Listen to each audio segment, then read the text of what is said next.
दीदी का कपड़ा निकला पूरा नोच नोच के, पूरा दीदी का कपड़ा नोच नोच के रखता था। हम बोले भी कि दीदी फिर भी नहीं देखने दिया। हाँ, ऐसे प्रशासन पे कैसे भरोसा करेंगे बताइए। हमको ना कुराल प्रशासन पे भरोसा है ना ही भगवानपुर पे, दोनों मैनेज किया हुआ है। हमको अलग का प्रशासन चाहिए और मुझे मेरी बच्ची को न्याय चाहिए। बेटा हाँ दीदी, अब दीदी के देखो, मम्मी को देखिए, मम्मी को देखिए, पापा को देखिए ना, चुप चुप पापा को देखिए ना। सालू बोलिए क्या हुआ है? क्या दिक्कत है? दीदी को मार के फेंक दिया। कहाँ? मार के चोरी में फेंक दिया दीदी को मार के फेंक दिया। सब पंचायत वाला बोलता था केस कीजिए, किसी का नाम दीजिए। ऐसे हम लोग कैसे ढूंढे? ऐसे नहीं ढूंढ सकता था। कोई लापता होगा तो ऐसे नहीं ढूंढेगा।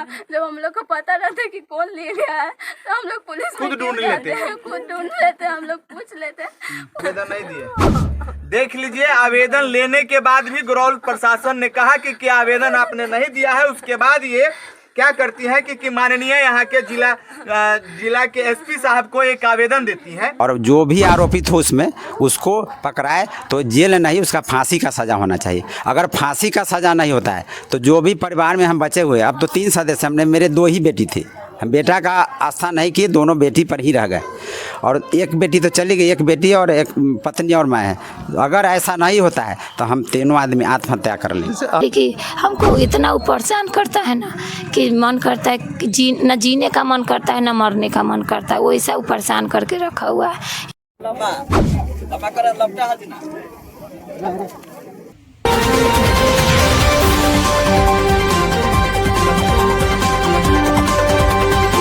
इस गड्ढे में एक लड़की की लाश मिलती है। लोगों का ये कहना है कि जब वो मकई के खेत में इसका बाल तोड़ने के आए, मकई का जो खेत है वो पूरी तरीके से बाल इसमें पक चुका था, उसको तोड़ने आए तो उन्होंने देखा कि यहाँ थोड़ा सा मिट्टी खोदा हुआ है और थोड़ा सा उभरा हुआ है। तो उन्हें लगा कि हो सकता है किसी ने दारू वारू कुछ इसमें इसके अंदर दफन किया हो, गाड़ के रखा हो। वो देखने के चक्कर में लोगों ने यहाँ थोड़ा सा मिट्टी हटाया तो सड़ा हुआ गंध जो उनके नाक में लगा। तब जाके प्रशासन को खबर की गई और प्रशासन आई, उसके सामने गड्ढा खोल के लड़की की लाश को निकाला गया। लड़की के गले में एक लॉकेट पड़ा हुआ था सोने का और उसके सिरहाने के पास उसका बैग मिला है जिसमें उसका आई कार्ड, उसका आधार कार्ड, उसका पैन कार्ड, उसका कॉलेज का आई कार्ड के अलावा और डॉक्यूमेंट्स थे, जिससे पता चला कि ये लड़की इसी गांव की है। सुनवाई हो रही थी, फिर वो नहीं हुई, फिर वो थक हार के कोर्ट में अर्जी लगाया। कोर्ट में सुनवाई हो ही रही थी कि अचानक ये लाश यहाँ से मिला है। ऐसे प्रशासन पे कैसे भरोसा करेंगे बताइए। हमको ना कुराल प्रशासन पे भरोसा है ना ही भगवानपुर पे, दोनों मैनेज किया हुआ है। हमको अलग का प्रशासन चाहिए और मुझे मेरी बच्ची को न्याय चाहिए। अगर न्याय नहीं मिला तो हम पूरे परिवार के साथ आत्महत्या कर लेंगे और इसकी जिम्मेदारी सिर्फ प्रशासन की होगी। हमको न्याय चाहिए। इस घर में जो छोटी बच्ची है वो भी पढ़ाई कर रही है। बेटा हाँ दीदी, अब दीदी के देखो, मम्मी को देखिए, मम्मी को देखिए, पापा को देखिए ना, चुप चुप पापा को देखिए ना। सालू दीदी का पास ले लो, दीदी का पास ले लो। बोलिए क्या हुआ है? क्या दिक्कत है? दीदी को मार के फेंक दिया। कहाँ? मार के चोरी में फेंक दिया दीदी को मार के फेंक दिया।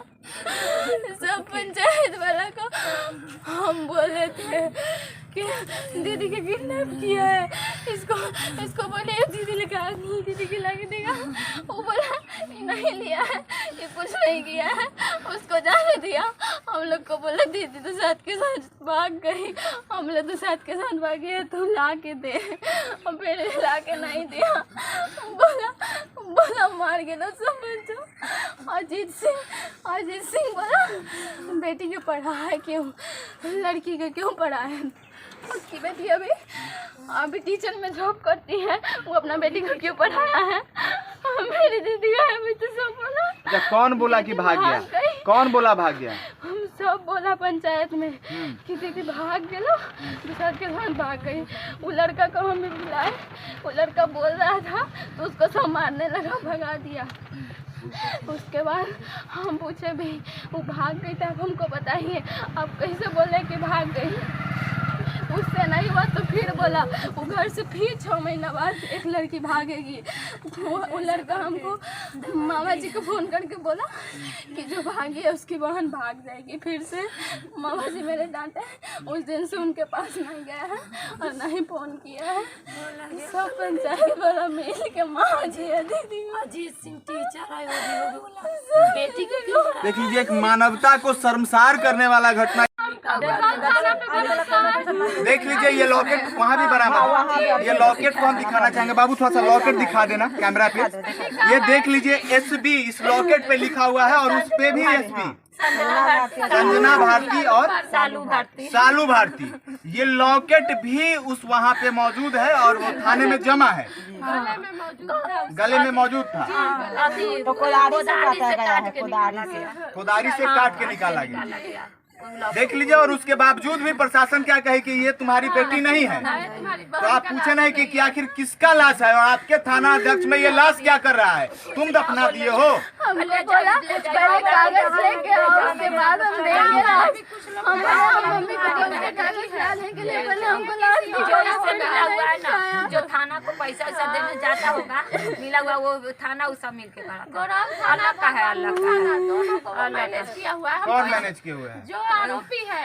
अच्छा आरोपी आप हमको बेटी के जैसे कर के मारा वैसे जो अपराधी है उसको होना चाहिए, और नहीं तो हम पूरे परिवार हम आत्महत्या कर लेंगे। फिर हम कहें कि इस पर एफ कीजिए।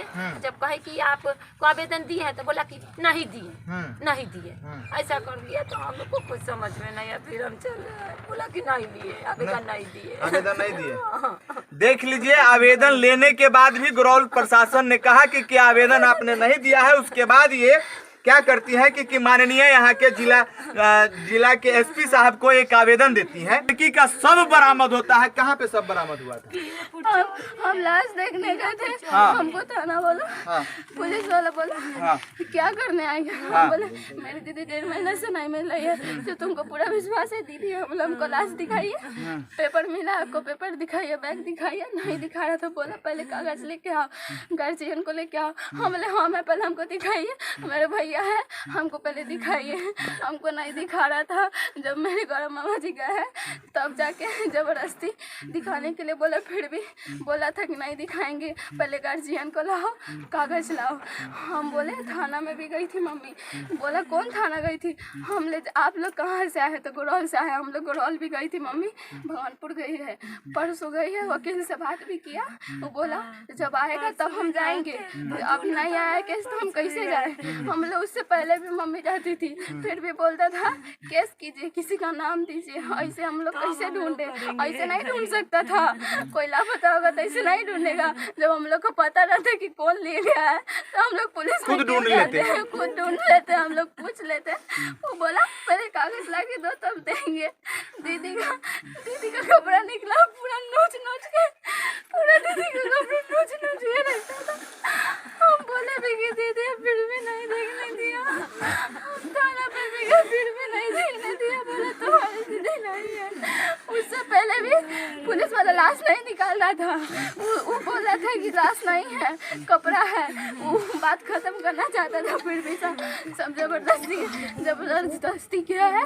उसके बाद लाश खाना है, नहीं तो बोल रहा था बस कपड़ा है, लाश नहीं है। सब पुलिस वाला जानबूझ के किया है। पंचायत पुलिस सब मिल के दीदी को मारा है। बताइए कि जो आपकी बेटी थी वो आपको पहले कभी बताई कि उसके साथ कोई लड़का जो रुपेश कुमार का है वो जबरदस्ती करता है, बदमाशी करता है, छेड़छाड़ करता है? ऐसा को नहीं बताई, लेकिन जब वो मैंने स्कूल से आती थी ना तो एकदम हताश रहती थी कि रुपेश भैया ना हम कॉलेज जाते हैं या बेलवर जाते कहीं, हमसे पहले वो पहुंच जाते हैं, हमको इतना परेशान करते। वो बोलती थी कि जाके मम्मी पापा को बोलो। वो बोलती थी कि नहीं पापा को, मेरा इनको दिमागी आती ठीक नहीं है, सिर्फ मेरे पापा का तबीयत खराब रहता है, बोलेंगे तो पापा को कुछ हो जाएगा तो माँ को बोलो।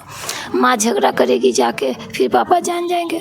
बोले कि हमको इतना वो परेशान करता है ना कि मन करता है कि न जीने जीने का मन करता है ना मरने का मन करता है, वैसा वो परेशान करके रखा हुआ है। तो हम गए उससे पूछने, रुपेश तू रहे ऐसे ऐसे काम, अरे ना हमारे बहन है, हमारे दोनों बेटा के कसम, तुरंत में कसम खा लिया, ऐसे ऐसे करके रह गया। लेकिन मेरी बेटी बोली उसे हम किसी से बात नहीं करते हैं, ये रुपेश है भैया। अच्छा, वो लड़का जो है संजना से राखी भी बंधवाता था? हाँ राखी।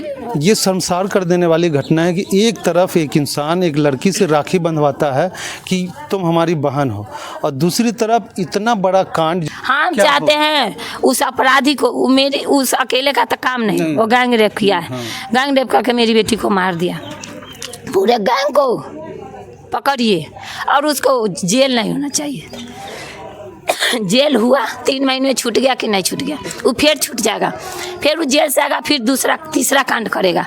उसको जिंदा जलाइए या बुलडोजर चलवा दीजिए, या पकड़ के हमको दे दीजिए, हम उसको जिंदा जलाएंगे। तो लाश जो यहाँ बरामद हुई है 10 तारीख को बरामद हुआ कि 11 को बरामद? 10 तारीख को बरामद। 10 तारीख को बरामद। तो कैसे बरामद हुआ, इसकी कुछ जानकारी है आपको? जैसे 10 तारीख को उस मक्का के खेत में वो बाल जो होता है ना उसका मैंने निकाल रहा था, हाँ पग तोड़ रहे थे, उसका मजदूर तोड़ रहा था। लगभग 10-12 कट्ठा का प्लॉट है, और उनका मालिक जो था ना से वो भी मैंने मजदूर पर छोड़ देते तो साग छुप जाता एकदम, लेकिन वो भी उनके साथ में थे। आई जो लड़का जो अभी हम बता रहे हैं, वो लड़का 2 बार 3 बार उसमें क्रॉस किया, वहाँ देखा कि अगर कोई तरह से साक्ष्य अगर उसका खेत का मालिक अगर नहीं होगा तो जन से हम मिलजुल के किस तरह से मामला सलट लेंगे, लेकिन ऐसा हुआ नहीं। वो पहुंच गया, उनको मालूम हुआ कि उसी में से कुछ कहा कि उसमें कुछ गंध आ रहा है और अथी है, खाना हुआ लग रहा है, तो दारू के एवज में किसी ने वो खाना उसको। अच्छा, लगा होगा कि उसमें कि कहीं दारू वारू कोई दबा के रखा। आपको ये जानकारी नहीं थी कि कोई रुपेश नाम का लड़का है जो आपकी लड़की को टॉर्चर कर रहा है, धमका रहा है? ये मालूम नहीं था। ये मालूम जब हुआ जब उसकी एक सहेली ने बताया कि संजना के साथ ऐसा ऐसा हो जाता। जब भी वो जाती थी कॉलेज तो इसको कैसे पता चलता था कि 5 मिनट पहले चाहे 5 मिनट बाद वहाँ पहुँच जाता था। जब अकेले में देखता था तो उसको मारता भी था। शासन और सरकार से हम तो यही मांग रहे हैं कि ये थाना तो दोनों हमारे बेटी को गंवा दी, क्योंकि उस टाइम में एक्शन नहीं लिया, तो अब ये दोनों थाना न ही इसमें पड़े तो ठीक है, और एक विशेष टीम को गठन करके और माने इसका जांच करे, और जो भी आरोपित हो उसमें उसको पकड़ाए तो जेल नहीं, उसका फांसी का सज़ा होना चाहिए। अगर फांसी का सज़ा नहीं होता है तो जो भी परिवार में हम बचे हुए, अब तो 3 सदस्य हमने, मेरे 2 ही बेटी थी, हम बेटा का आस्था नहीं किए, दोनों बेटी पर ही रह गए, और एक बेटी तो चली गई, एक बेटी और एक पत्नी और मैं है। अगर ऐसा नहीं होता है तो हम तीनों आदमी आत्महत्या कर लें। यहाँ गड़ौल बाजार में एक कलकत्ता अलंकार ज्वेलर का एक शॉप है, यहीं पे एक डकैती घटना हुई है जिसमें करीब 5 अपराधी आए थे और एक नीचे बाहर था। ये ऊपर चढ़ के और जाके इनको हथियार दिखा के, हथियार के बल पर करीब 10-20 लाख रुपए का ज्वेलरी इन लोगों ने लूट किया है। डिटेल अभी शॉपकीपर हम लोग को दे देंगे। इसमें हम लोगों ने एक विशेष टीम बनाया है, DIO की टीम भी लगी है, और जल्दी हम लोग इसे डिटेक्ट कर लेंगे। कुछ हम लोगों का क्रू अभी आया है, कुछ क्रू हम लोग को मिला है, और बाकी FSL की टीम भी यहाँ पे काम कर रही है। जल्दी हम लोग इसे डिटेक्ट कर